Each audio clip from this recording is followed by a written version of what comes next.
कल मोदी सरकार का 10 साल का अग्रिम बजट था और सबको अपना अपना उम्मीद था। पर क्या हुआ? वित्त मंत्री निर्मला सीतारमण ने बहुत से अरमानों पर पानी फेर दिया। मध्य वर्ग को उम्मीद थी कि टैक्स में राहत मिलने वाली है, वो नहीं मिली। उपभोक्ताओं को उम्मीद थी कि महंगाई से मुकाबले के लिए कुछ सीधा उपाय दिखेगा, वो नहीं दिखा। शेयर बाजार को उम्मीद थी कि चुनाव के पहले कुछ चमत्कारिक ऐलान होंगे जिससे बाजार में जान आ जाएगी। सीधे सीधे वैसा कुछ नहीं दिखा। भाजपा समर्थकों और राजनीतिक कार्यकर्ताओं को उम्मीद थी कि चुनाव के पहले सरकार कुछ ऐसा ऐलान करेगी जिसका ढोल पीटकर वो अपने राजनीतिक विरोधियों की बोलती बंद कर देंगे। वो भी नहीं हुआ। इस सवाल का जवाब आसान है और इसका जवाब वित्त मंत्री ने दिया। तो आइए जानते हैं विस्तार से। तो सबसे पहले नमस्कार, आप देख रहे हैं न्यूजिरा और मैं आपके साथ विपिन। वित्त मंत्री निर्मला सीतारमण उन्होंने कहा कि परंपरा है कि चुनाव के ठीक पहले के अंतरिम बजट में ऐसा कोई बड़ा फेरबदल या ऐलान नहीं किया जाता है। यह सिर्फ लेखा जोखा रखने और अगली सरकार को बनने तक के खर्च का इंतजाम करने वाला बजट होता है। उनके बजट को देखकर कोई यह इल्जाम नहीं लगा सकता कि चुनाव पर असर डालने के इरादे से यहाँ कुछ किया गया है। भाषण भी लंबा नहीं था। जैसे ही खत्म हुआ बहुत से लोग चौंक गए। लेकिन इस बजट में कुछ ऐसा जरूर है जिस पर ध्यान दिया जाना चाहिए। सबसे बड़ी बात यह है कि वित्त मंत्री और प्रधानमंत्री को इस बात की कोई जरूरत महसूस नहीं हो रही है कि उन्हें अगला चुनाव जीतने के लिए इस बजट का इस्तेमाल करना है। हालांकि बजट एक आर्थिक दस्तावेज होता है, लेकिन परंपरा है कि सरकारें बजट का इस्तेमाल राजनीतिक संदेश देने के लिए करती रही है। वित्त मंत्री ने बताया कि परंपरा से अंतरिम बजट में बड़े फैसले या बड़े ऐलान नहीं होते, लेकिन इसी सरकार के पिछले कार्यकाल में एकदम उल्टा हो चुका है। अंतरिम वित्त मंत्री पीयूष गोयल ने 2019 में चुनाव के ठीक पहले अंतरिम बजट पेश किया था।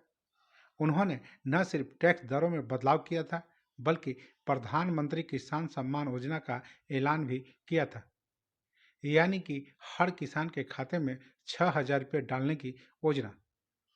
साफ है कि तब सरकार को चुनाव के लिए बजट की जरूरत दिख रही थी, आज नहीं दिख रही है। हालांकि आज के बजट में राजनीति की झलक नहीं दिख रही है, लेकिन राजनीति की नज़र से यही इस बजट का सबसे बड़ा राजनीतिक बयान है कि सरकार अब अपनी जीत के प्रति आश्वस्त नजर आ रही है। मध्य वर्ग को सबसे बड़ी निराशा इस बात से है कि इनकम टैक्स के मोर्चे पर उन्हें कोई राहत नहीं मिली।